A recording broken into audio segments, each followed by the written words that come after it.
So just to introduce our team, I'm Nancy, which you probably figured that one out by now. Lauren Weil. You could say a few things about yourself. Good morning. As I was introduced earlier, I am on the Instructional Quality Commission, but I also do what you do on the other end. I work in San Bernardino City Unified School District, which is down south, in the central office with curriculum development for secondary ELA. So we're in common company in this room. And Carlos. Good morning. I'm not Mike, so hopefully everyone can hear me. I'm Carlos Fiola. This is my second year on the commission. I'm an elementary principal in Petaluma, a dual boarding school, K-6, and just really excited to be here this morning. Thank you. Okay. So we have various versions of this. Somehow some of that should be moved over. But at any rate, you now have an understanding of this graphic. But what we're going to be concentrating on is this circle right here, content knowledge, and how that theme cuts across both the ELA standards and the ELD standards and literacy standards. So that is our frame. And here we have our graphic for how they all work together. So our goals for today, we are going to be sharing ideas and resources with you, and you will also be doing that sharing with one another and showing you how the framework supports the development of content knowledge across all subjects. So what we want you to go away with is knowing where things are and things that you can use back in your schools and districts. And so that we'll show you, and then you will know, and then you will go. You will be able to take this information back to apply to your lesson planning, instruction, and cross-content collaboration. This notion of collaboration and cross-content collaboration, you're going to hear over and over and over again. This is not just about our skill in teaching and in planning. This is about our skill in working with one another as adults. So that's critically important. You know, now this is my little commercial here. At the beginning, I had this fear that English teachers across the country implementing Common Core were going to go, finally, you crummy so-and-sos in science or, you know, wherever, you're going to have to help out with this literacy. Well, that's probably not going to go well, right? And the reality is we can't have this be where we're pitted against one another in different departments. We have to sort of literally join hands and work on this together to make it work for our students. So, jumping right in, we're going to define content knowledge. You all have one of those little colored sheets of paper. So what we want you to do, right away you're going to be getting up. You are going to read your own content knowledge quote, and it indicates what part of the framework it's from. And then you want to find a person who has a different quote on a different colored piece of paper. Make introductions, compare your quotes, and see if you can come up with a shared definition of content knowledge based on what your two quotes say. And then after you've done that, find a new partner. Let's see how many different quotes you can look at together with another. So we will call time at some point and bring you back together. But we will just get you started. So remember, the first thing is find someone with another colored piece of paper, and we do expect you to get up and move around. So ahas, what are some themes that emerged for you? Anyone like to just share one? Yes? Reading a wide variety of text, including the specific discipline of the course as well as others that may pertain to it? Yes, absolutely. Other ahas, other things that emerged for you? Yes? We saw the interconnection between the ELA standards and the content knowledge going both directions. Yes. So that the content knowledge is enhanced by having the academic language from the ELA, and yet backward the other way by addressing that in context and the language arts then in this sense. Absolutely. That reciprocity is so critical. Anything else? So you've identified really key elements that we tried to communicate across the grade level chapters and as well as in chapter 2 relative to content. First of all, students are reading widely. And I would say they're writing widely, they're experiencing and viewing texts, but a range of texts, independent, in-school reading, a variety of disciplines. So that's one of the crucial notions you'll see.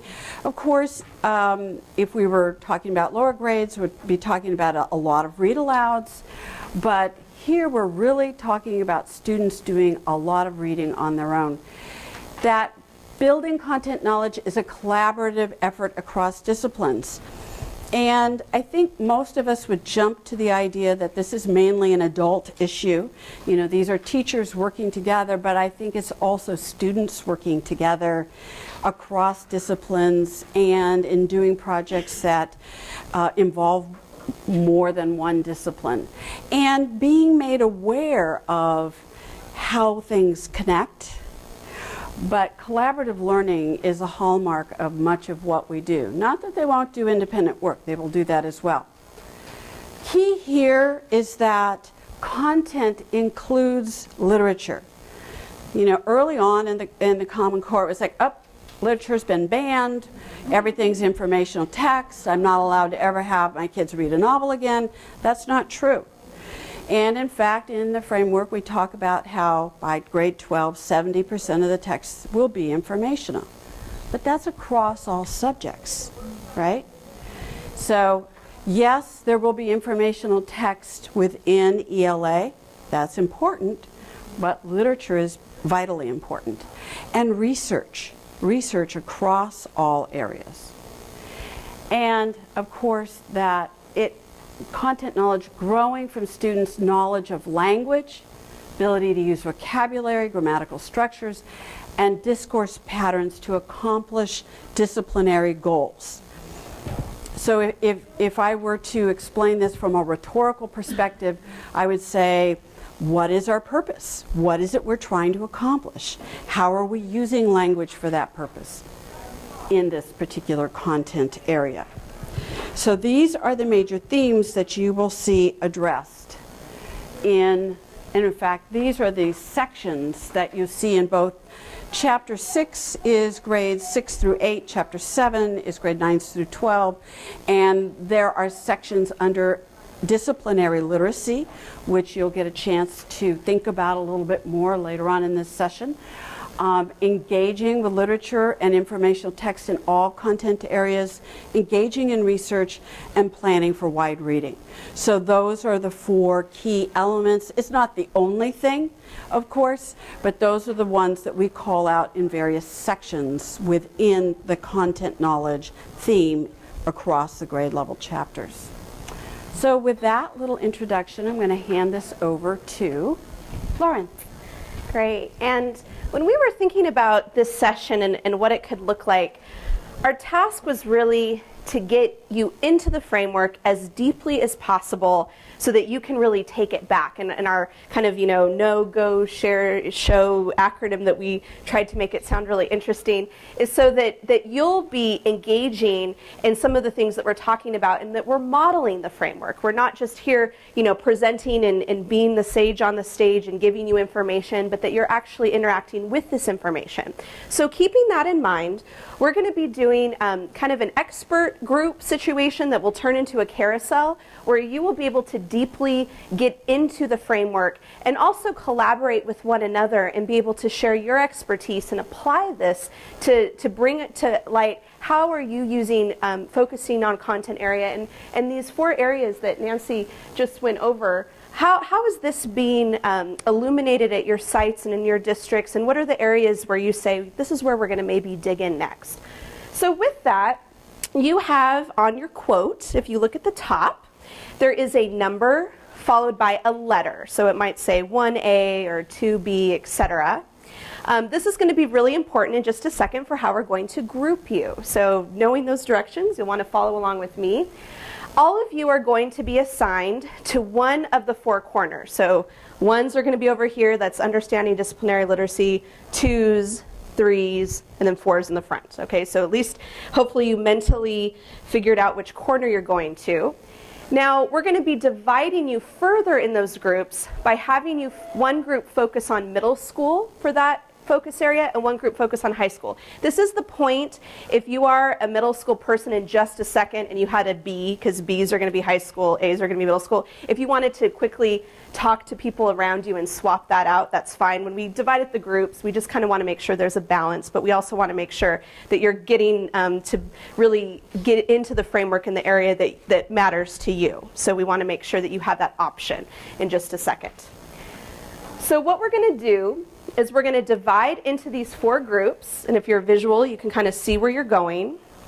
So we have, again, I mentioned understanding disciplinary literacy, engaging in the content, engaging with literature, engaging in research will be in the back, and then up front here will be planning for wide reading. And so the first thing that you're going to do is you're going to meet your people that will have your same letter and number, and there's going to be folders at each corner that have excerpts of the framework. So we've given you some reading material to do. It's not a lot. Some of you do have a little bit longer excerpts than others, so you might want to make some close reading decisions if you're going to do that, or if you're going to do some skimming as a group. You might decide to get into a little circle and kind of, read together, or you might say, let's kind of go on our own and take a couple minutes and then come back. However you want to do it as a group is up to you. But ultimately, what you're going to be doing is learning about your section, your focus area, from the framework itself. And then you're going to make a poster with your group. So you've noticed that we've had these chart papers strategically placed with markers. There's 3 things that we want you to see that are evidenced on your poster. We want you to talk about what is this focus area? And more importantly, how is content knowledge being accessed through this focus area? So what does content knowledge look like in disciplinary literacy? What does it look like in wide reading? So that's kind of your first goal. You're kind of summarizing those important parts, understanding your focus area through the framework, and then going that step and really discussing how is content knowledge accessed through this focus area. And then the other thing we'd like to see on your chart paper is what are some applications for teaching and learning? What does wide reading look like? We've had a lot of ideas about this over the years. So what is the framework really giving us some guidance about?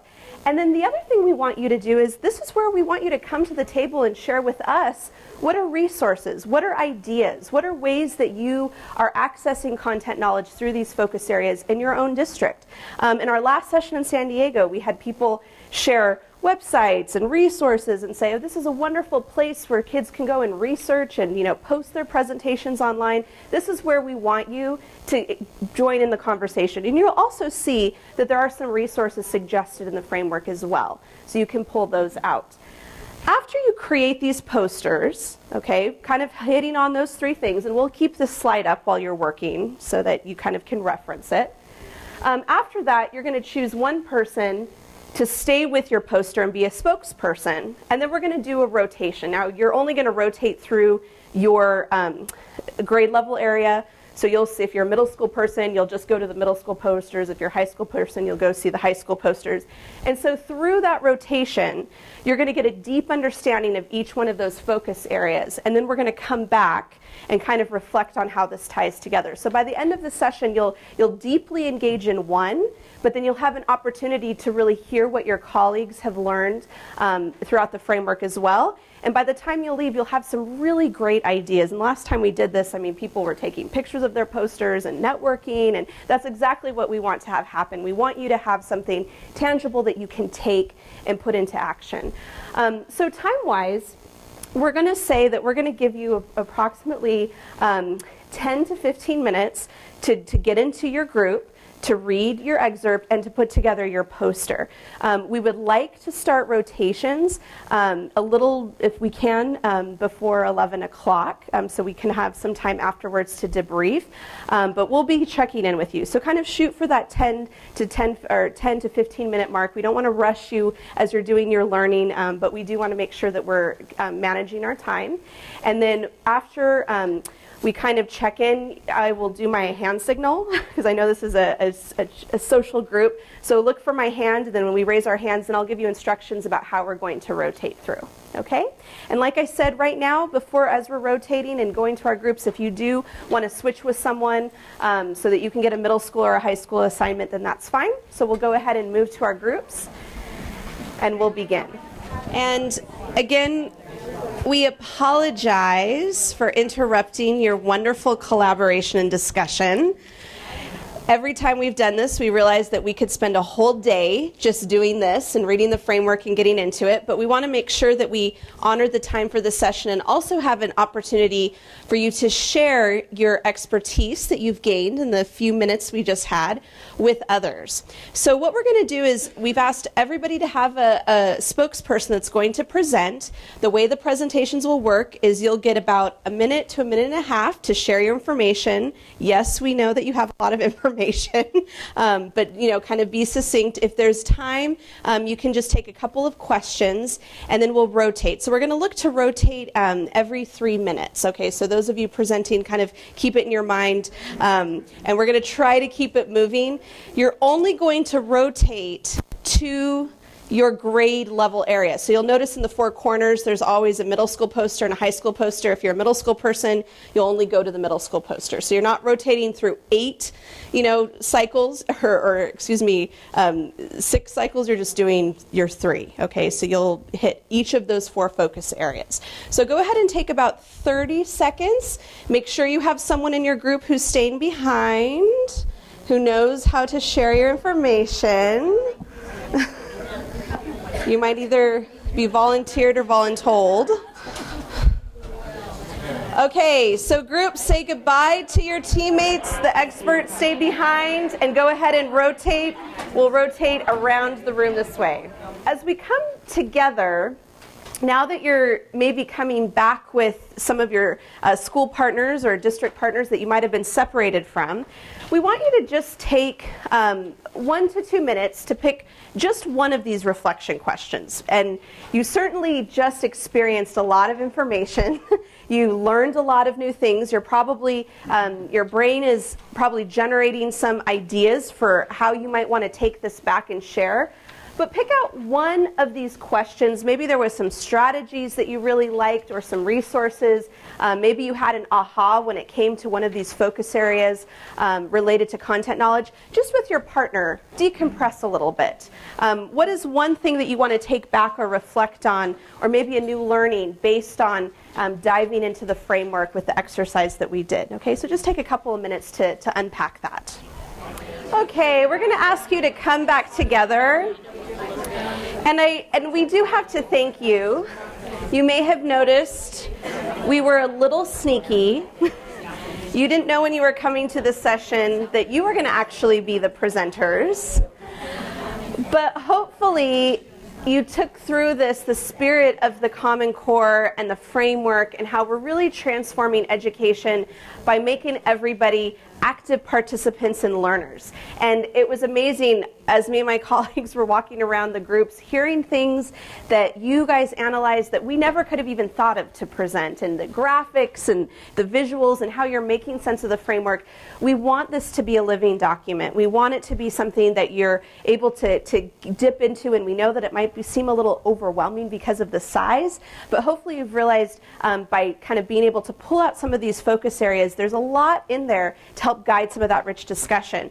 But we also wanted to make it practical for you. And so now we're going to talk about what are the ways that we can take this conversation about content knowledge and the things that you've learned and help you either in your own classrooms or as that you're training teacher leaders at your sites to now make this go into action. How do we take the philosophy and really integrate it into something that's practical? So Nancy's going to kind of share with us a little bit about a handout that everybody should have right in front of them. So you have a half sheet called Framing Questions for Lesson Planning, and Pam did go over this a bit in our overview. Really, as you look at the content, then these questions are designed for you to really look at the standards and think about what it is, take issues of formative assessment, and apply these. So what we'd like you to do is just for 1 minute, think about how these, take a look at these, and with an elbow partner, just talk about how these guiding questions could help you create lessons that engage students with content knowledge.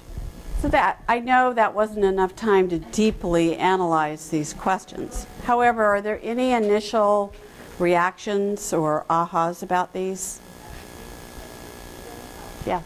You kind of look at the framing questions as a template for a lesson plan as you go through. I know from our teachers in particular, we have certain expectations for each lesson plan, and as I'm reading the questions, I can kind of pinpoint where each question will go within the lesson.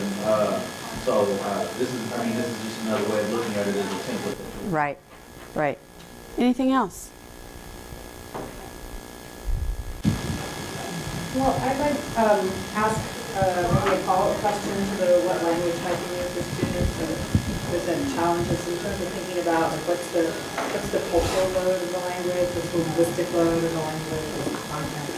In fact, some of the work you do in text complexity could really be examined here and go into the general framing questions for all students and then applied for English learners, right? So there are a lot of ways you can take this. Some people wanted us to create a lesson planning format that we would give you, and we resisted that because we think that's pretty individual, and we think that, you know, here's the big difference here is that you're not dealing with one standard at a time. You know, as Pam likes to say, it's a many-to-many correspondence.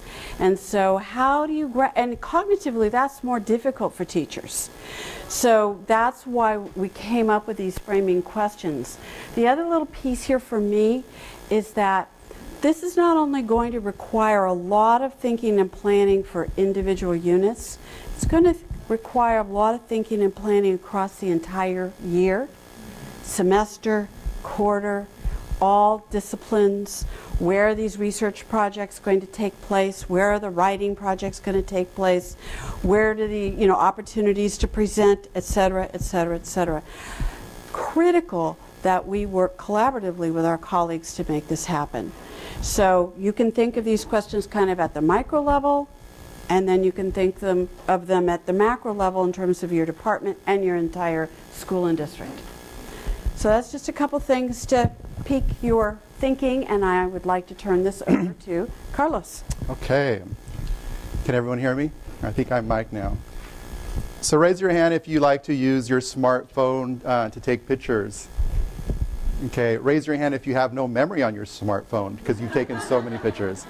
I have 20,000 pictures, and I'm trying to transfer them to my iMac, and my computer keeps crashing every time I do it.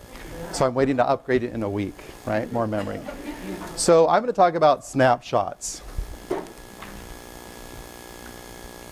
And really, in designing the framework, the snapshots were meant to really give you a moment in time.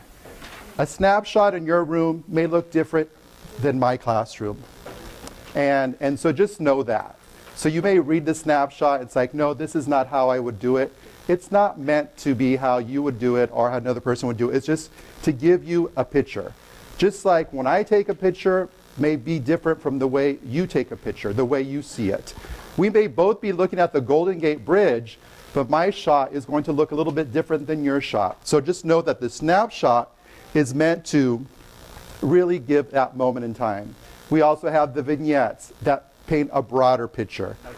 So what we're going to do right now is at your table, you're going to discuss and talk about that snapshot and how that snapshot really demonstrates these standards that we were looking at. So which of the 4 focus areas were illustrated in looking at the carousel that we did? And what are some of the instructional resources or strategies or ideas from this snapshot that you can utilize in your own teaching? Once again, it's a snapshot. It's not meant to be the whole lesson. It's not meant to be the whole unit or the whole year. And then Do you see evidence of the framing for questions for planning in this snapshot? How would that look like? So we're going to take a few minutes to do that. So at your table. All right, I don't mean to cut you off. Raise your hand if you'd love to look at family pictures. I do. Snapshot really is meant to give you a picture of that moment in time. We highly, highly encourage you to use the snapshots, take them back to your district, but know that it's not the ending point, it's a starting point. It's an opportunity to have a discussion. So your snapshot will look different. Your vignettes will look different, but we want you to use them. So just know that you will see snapshots throughout the framework, and you will also see the vignettes. So snapshot, smaller, vignette, much larger. I'm going to turn over the mic to Deborah. Oh, yeah. Well, I was just going to say, to kind of reflect, and Carlos said it wonderfully, we've given you, as we realize, in a small amount of time, a lot of tools, but again, this is your lens to, as you go back, what is it that we could use to really make this learning practical? And so we wanted to model a situation where you could just kind of take one of those focus areas, have your staff or your district get into learning about it, but then really, how does this connect with teaching and learning? That is why we're here. You know, how do we take this philosophy of the framework into practice? So hopefully, again, our last bullet point is we want you to go and be able to use this effectively as we do what's best for kids.